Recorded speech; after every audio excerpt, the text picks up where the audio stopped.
you can beat anyone na unaweza ukapata matokeo mazuri, na kwa ujumla unaweza kuanza kuona glimpse za soka la Ruben Amorim ambalo anataka klabu yake icheze, kwa sababu leo tumeona baadhi ya glimpse za vitu ambavyo kocha anapenda klabu yake ifanye. Of course there are a lot na mambo mengi kuzungumza leo, lakini kwa sababu ni muda kidogo, najua mechi ilikuwa ni ya muda kidogo umeenda, kwa hiyo naamini wengine huenda watakuwa live, lakini karibu sana ambao umeweza kujiunga nami usiku huu.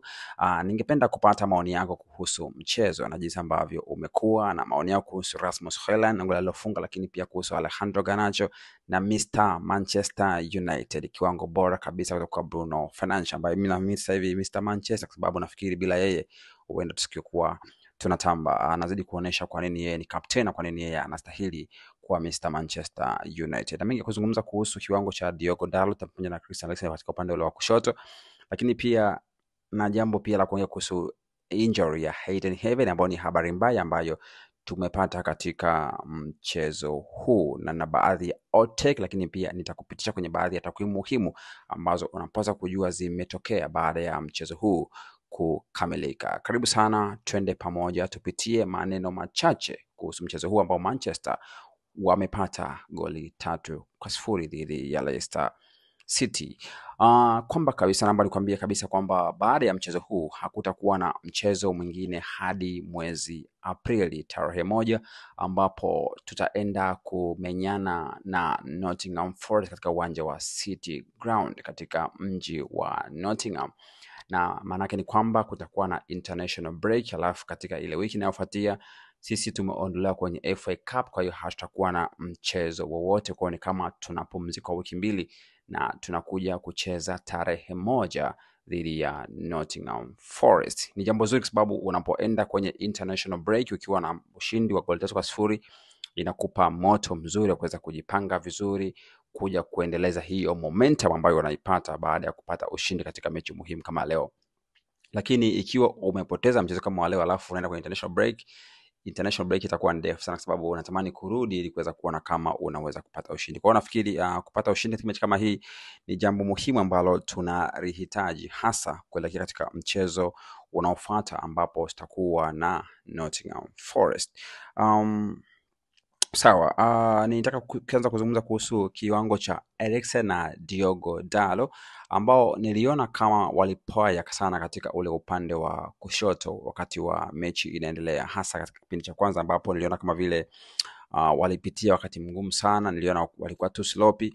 Of course kulikuwa kuna uwezekano wa Eriksen kufunga goli, ile cover baada ikagonga mwamba ikarudi, lakini otherwise apart from that nafikiri Dalot na Eriksen upande ule ni kama walikuwa too sloppy, walikuwa wanapoteza pasi nyingi sana, lakini finally tukaweza kufanikiwa kupata goli kupitia kwa Bruno Fernandes baada ya kumwona Rasmus Hojlund akiweza kutangulia na kuweza kumpigia pasi ya run behind, akaweza kumkimbia na kumzidi fast na kuweza kupata goli katika kipindi cha kwanza, goli muhimu sana ambao nafikiri Rasmus Hojlund analihitaji sana, hasa katika kipindi hiki ambacho amekuwa akipitia wakati mgumu, amekuwa hapati magoli. Lakini kuanzia mechi ya Alhamisi dhidi ya Sociedad tulianza kuona kama vile ameanza kupata confidence katika mchezo ule, licha kwamba hakufunga goli lakini bado alicheza vizuri sana, na leo tulitarajia kuona pia hali kama hiyo, kwamba angalau aoneshe confidence kwamba anataka kufunga magoli, anataka kushika magoli. Kwa Alhamisi alipata assist, leo amerun behind mara nyingi, amekosa mpira, lakini finally Bruno Fernandes akamuona akaweza kupata goli lake muhimu sana, na you could see from the celebration kwamba goli lake kwa kweli alikuwa analihitaji sana, ni muhimu sana kuweza kupata kumpa confidence ya mechi ambazo zinakuja.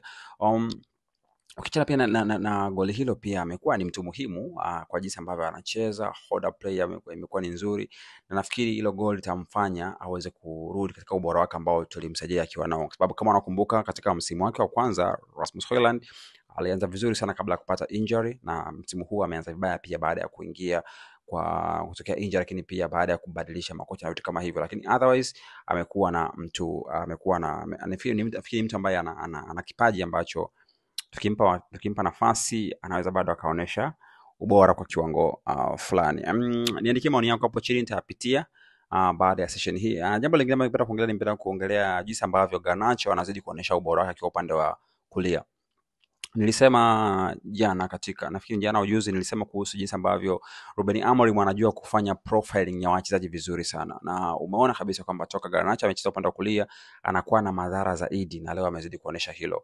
Of course alifunga goli ambao baadaye alikuja kufutwa na VAR kutokana na kuzidi kidogo kwenye upande ule offside, lakini ameonesha mentality nzuri kwa kuendelea kupambana na ile goli alijamvunja moyo, na baada ya dakika chache baadaye akaweza kupata goli lake ambalo lilikuwa ni clear kabisa, na akaenda akashangilia na kiss the badge. Kwa hiyo bado nafikiri Ruben Amorim ameshaona hicho kitu, ameshajifunza kwamba Garnacho anacheza vizuri zaidi kwa upande wa kulia, na anapoendelea kumtumia kule inaonyesha kwamba ni mtu ambaye anafahamu jinsi ya kutumia wachezaji wake na kutumia ubora wao.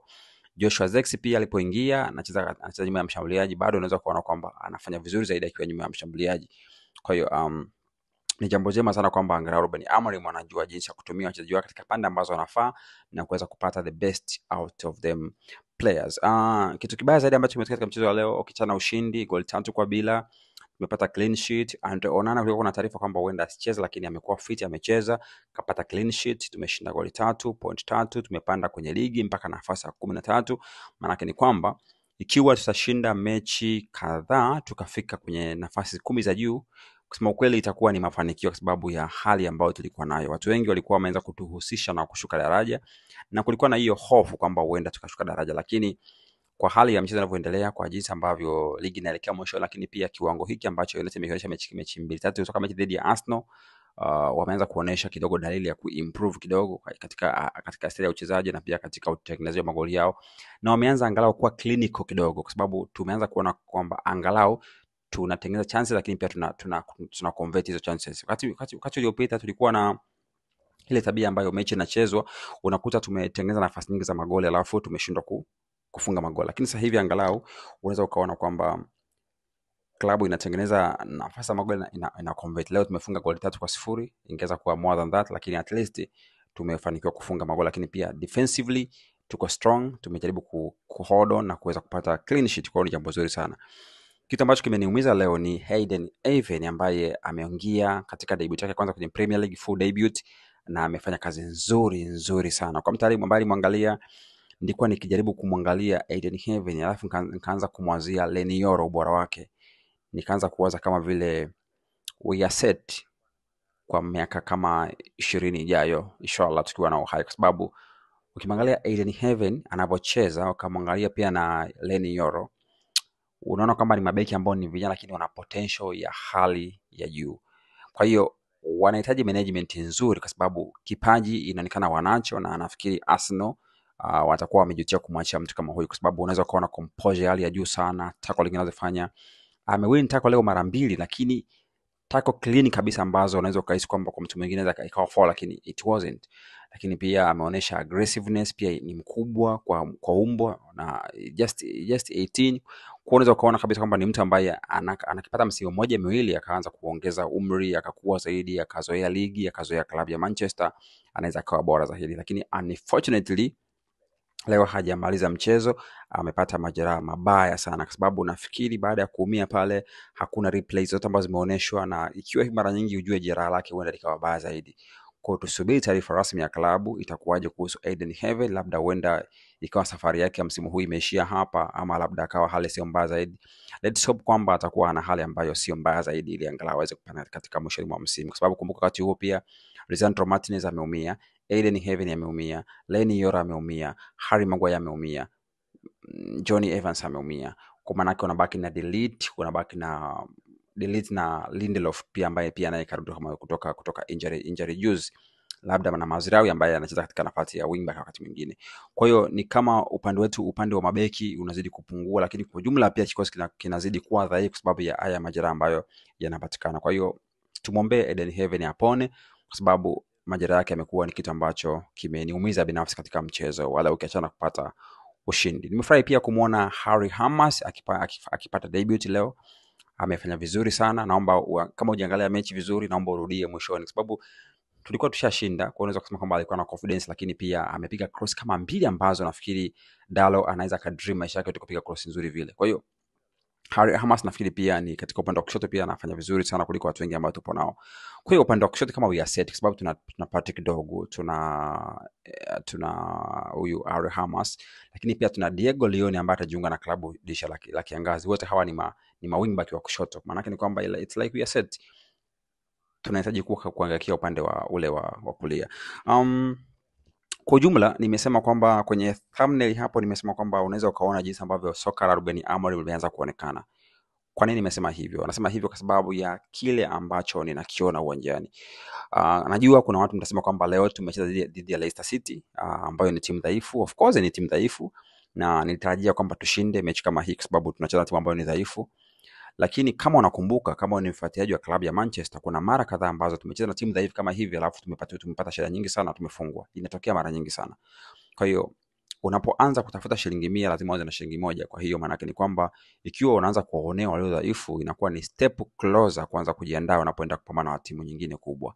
Kwa sababu ni mara nyingi sana tumekutana Southampton wakati wanacheza na Manchester United msimu round ya pili, walikuwa hajafunga goli karibu msimu mzima, lakini walicheza na Manchester wakafunga goli. Ulikuwa ni udhaifu mkubwa sana, kwa sababu timu dhaifu inapokufunga maana yake wewe ni dhaifu zaidi.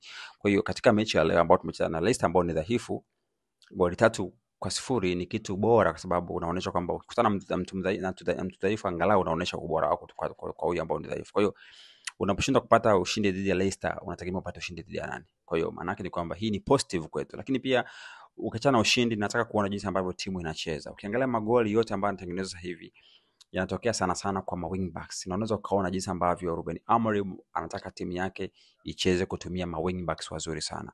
Goli la 3 ambalo Bruno Fernandes amefunga, angalia kazi ambayo alifanya Diogo Dalot akiwa upande wa kulia. Kwa mara nyingine tunasema kabisa kwamba Dalot anacheza upande wa kushoto kwa sababu hatuna left wing back ambaye yuko perfect, kwa sababu Patrick Dogo ameumia, lakini Dalot akicheza kulia anakuwa bora zaidi kuliko upande wa kushoto. Na unaweza kuona hicho katika goli la 3 jinsi ambavyo limetengenezwa.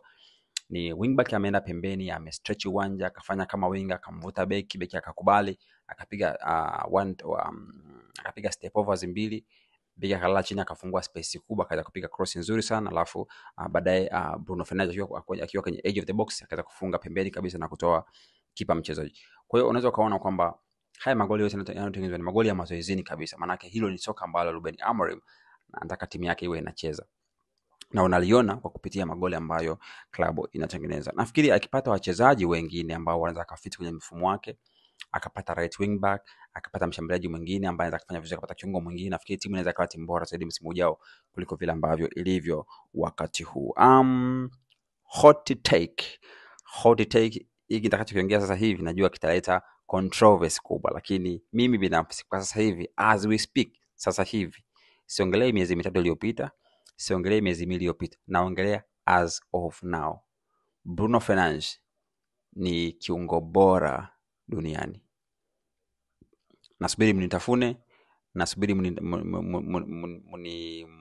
munichane, lakini as of now mimi naamini Bruno Fernandes ni mchezaji bora duniani. Angekuwa yuko Madrid huyu leo, yuko Champions League.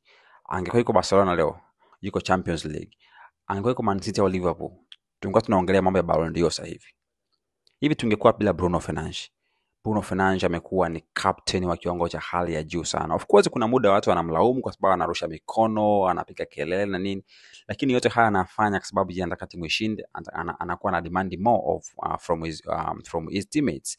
Kwa nafikiri hiyo ni aina ya uongozi. Unajua kuna aina tofauti za uongozi. Hata katika interview ambayo Phil Jones amefanya, amesema kila mtu ana aina yake ya kuongoza. Yeye Bruno anaongoza kwa mfano wake. Anahakikisha yeye anaweka performance kubwa uwanjani na anategemea wenzake pia wafanye vivyo hivyo. Kwa wasipofanya hivyo, anaona kama wanamzengua. Na hiyo ndio aina yake ya uongozi. Lakini hatujai kuwa na kapteni ambaye anafanya kazi kubwa kama hivi. Kwa hiyo nafikiri Bruno Fernandes kwangu mimi sasa hivi as we speak ni kiungo bora zaidi duniani. Msimu huu unajua, licha ya kwamba Manchester imekuwa timu dhaifu, licha ya kwamba tumepitia magumu mengi sana, lakini nikwambie Bruno Fernandes kwa sasa hivi hadi msimu huu amehusika katika magoli 31 ya klabu ya Manchester United. Amefunga magoli 16 na amepata assist 15 katika msimu huu. Magoli 31 kwa kiungo katika timu mbovu kama Manchester sio kitu cha kawaida. Unajua, unaweza kaona kwamba ni kitu cha kawaida, lakini nikwambia kabisa hiki sio kitu cha kawaida, ni kitu ambacho hakiwezi kutokea kwa timu kama Manchester ambayo ina ubovu wa hali ya juu. Sasa imagine ikiwa angekuwa na strikers ambao wanafunga sana, imagine ikiwa angekuwa na timu ambayo ni bora zaidi kuliko Manchester, imagine zile nafasi ambazo anazitengeneza hapa zifungi ikiwa zinakuwa converted, tulikuwa tunaongelea assist mpaka 40 kwa msimu kwa Bruno Fernandes. Ile kitu kabisa kinawezekana kwa sababu ya ubora mkubwa alionao. Mimi binafsi najua kuna muda anapungukiwa na mapungufu yake, kila mtu anapungufu yake, lakini simdai kitu kwa sahihi kwa sababu anafanya kila kitu kwa ajili ya timu na is the best captain we can have kwa sasa hivi katika timu yetu. Naomba nikwambie machache kuhusu baadhi ya takwimu muhimu ambazo zimetengenezwa katika mchezo huu, kwa sababu nafikiri ni mchezo ambao umekuwa na vitu vingi vya kuzungumza, na hivyo ninaona ni kuna umuhimu wa kukwambia baadhi ya takwimu za mchezo huu, kwa sababu nafikiri kuna kitu zinaweza kutuonesha kuhusu baadhi ya wachezaji wetu. Hasa nitakuonesha hapa, ngoja nikuoneshe kidogo. Kuna kitu lazima tufahamu. Sawa. Hizi takwimu ni kwa mujibu wa bwana Dave, Statman Dave, ambaye ametupa baadhi ya takwimu muhimu sana katika mchezo huu. Na takwimu ya kwanza ni kwamba katika dakika 1530 ambazo Bruno Fernandes amecheza, amefunga magoli 10, ametoa assist 5, amehusika katika magoli 15. Maana ni kwamba Bruno anafunga goli au ana assist katika kila dakika 102 za mchezo. Kwa hiyo like kila mchezo anakuwa anahusika katika goli, na hii ni takwimu za mwaka 2025 peke yake. Takwimu nyingine kumhusu Bruno Fernandes ni kwamba ni mchezaji wa kwanza ndani ya Manchester United katika Premier League baada ya Wayne Rooney kufunga goli 50 na kuwa na assist 50 katika Premier League. Takwimu hizi ni muhimu, naomba uzikumbuke kwa sababu zitakuja kusaidia siku za usoni, na ninapokuambia Bruno ni mchezaji bora ulimwenguni unanielewa. Jambo lingine, katika mechi ya leo Bruno amekuwa ni mchezaji ambaye amepiga pasi nyingi zaidi kwenye final third. Amekuwa ndo mchezaji mwenye ameshinda mpira mara nyingi zaidi katika mchezo wa leo. Ndo mchezaji aliyepiga tackling nyingi zaidi na kuwin tackles nyingi zaidi. Ndo mchezaji ambaye ametengeneza chances nyingi zaidi katika mchezo wa leo.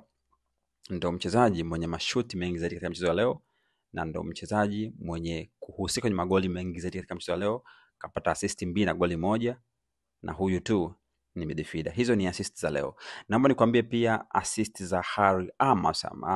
Takwimu za Harry Hamas ambaye ameingia na kucheza dakika chache, amefanikiwa kupiga pasi 11.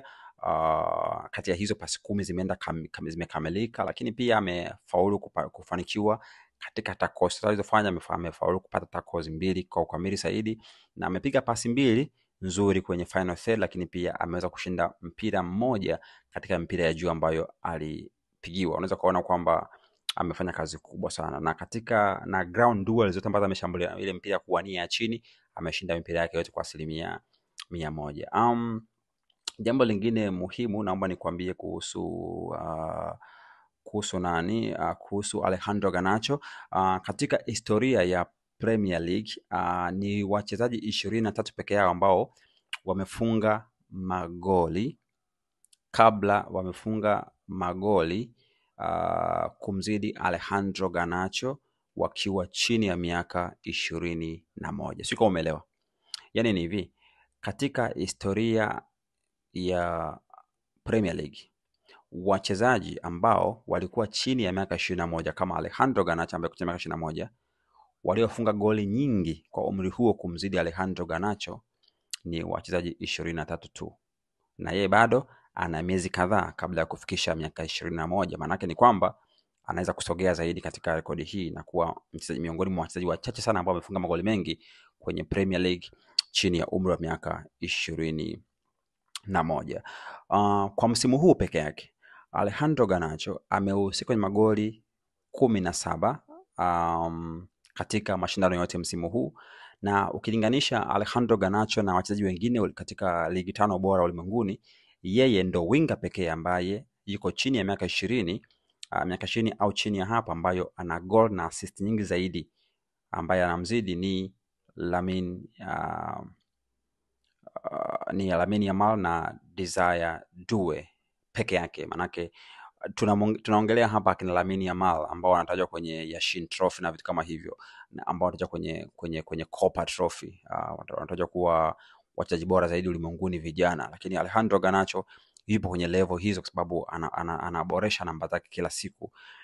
Na wakati Ronaldo yuko katika klabu ya Manchester United, Ronaldo alifunga goli 14 za Premier League akiwa hajafikisha miaka 21, na Alejandro Garnacho bado hajafikisha miaka 21, tayari amefanikiwa kufunga goli 14 katika mchezo wa leo. Maana yake ni kwamba anaenda kwenye footsteps za Cristiano Ronaldo, na kwa sababu hajafikisha miaka 21, maana yake kuna uwezekano mkubwa akavunja rekodi ya Cristiano Ronaldo ya kuweza kuwa mchezaji ambaye amefunga goli zaidi ya 14 akiwa chini ya miaka 21. Hizo ni takwimu muhimu ambazo nimependa ni kuambie, kwa sababu hizi ni muhimu unapokuwa unaangalia wachezaji, unapokuwa na wahukumu wachezaji, kwamba ni vizuri ujue kwamba pia wachezaji pia wenyewe wanafanya vizuri sana, na licha ya kwamba unaweza ukaona wakati mwingine anafanya makosa, na si mashabiki shida yetu tunakuwa tunazingatia sana makosa, lakini wakati mwingine tunapaswa kuwapa heshima ambazo wanastahili. Katika mchezo wa leo kwangu mimi man of the match ni Bruno Fernandes, na naomba nikwambie kitu cha ajabu sana. Wakati natabiri kwenye ile application ya Manchester kufanya utabiri wa mchezo leo, nilitabiri tutashinda goli 3-0. Goli la kwanza nilitabiri atafunga Alejandro Garnacho, na man of the match nilisema atakuwa Bruno Fernandes. Nimekosea kwenye goli la kwanza, lakini kwenye goli 3-0 nimepatia, lakini pia man of the match Bruno Fernandes, nafikiri pia hilo nimepatia. Kwa hiyo mnaniomba tips bwana, nawapatia tips kabla ya mchezo, lakini sida nikitabiri mnasema anakosea alafu timu inafungwa. Kwa hiyo nitakuwa siwaambii sasa hivi, tutakuwa tunasubiri mnaona matokeo. Sawa, basi hayo yalikuwa ni machache ambayo nimependa kuzungumza nanyi muda huu baada ya mechi muhimu ya Premier League. Na naona kwenye comments kuna comment chache za wadau wangu hapa. Nurat, karibu sana ikiwa umefika mara ya kwanza hapa, subscribe, like na kushare video zetu. Lakini pia nyinyi ambao mmefika hapa, ikiwa je kufika hapa mara ya kwanza, basi hapo chini kuna kitufe katika upande wa kushoto chini hapo, unaweza kubonyeza subscribe ili usiwe unapitwa na habari ambazo zinakujia kwenye community hii ambayo tunakutana hapa kila siku ya kuzungumza habari nyingi kuhusu klabu yetu ya Manchester United. Vijana Furniture anasema kwamba Heaven ni bonge la beki. Nafikiri kwa mtu ambaye ameangalia Eden Heaven anaweza kukubaliana na wewe kabisa kwamba Eden Heaven ni bonge moja la beki. Habari mbaya ni kwamba ameumia. Tutapeana taarifa ikiwa atapona lini ama vipi. Jambo lingine ni kuhusu huyu Nasibu Musolwa. Asante sana kwa maoni yako. Anasema kwamba kadri siku zinavyosema timu inazidi kuimarika, ila majeruhi yanatuandama sana. Umeongea jambo la msingi sana hapa na Nasibu, kwamba ikiwa timu inafanya hivi katika hali kama hii ambayo ina majeruhi, manake ni kwamba ikiwa angekuwa na kikosi chote kimekamilika, manake timu ingekuwa inafanya vizuri zaidi kuliko ambavyo inafanya sasa. Shija Mohamed, asante sana kwa maoni yako, nimekuona. Na Hermas Muganyizi anasema Erikson leo amechemka. Ni kweli Erikson leo akachemka, lakini unfortunately angeweza kufunga goli pia. It's unfortunate kwamba hajafanikiwa kufunga hilo goli. Basi hayo ni machache ambayo nimekuandalia katika mchezo wa leo. Hakikisha unatufuatilia kule Instagram, X na TikTok kwa jina hilo la United_TZA, na hapa YouTube hapo chini unaweza kuniandikia maoni yako kuhusu kila ambacho umeona kwenye mchezo, lakini pia hakikisha una subscribe, una like na kushare video zetu. Naomba tukutane wakati mwingine kwa ajili ya kuzungumza updates nyingine kuhusu klabu yetu pendwa ya Manchester United. Mimi na Dr. Nandes, naomba nikutakie usiku mwema.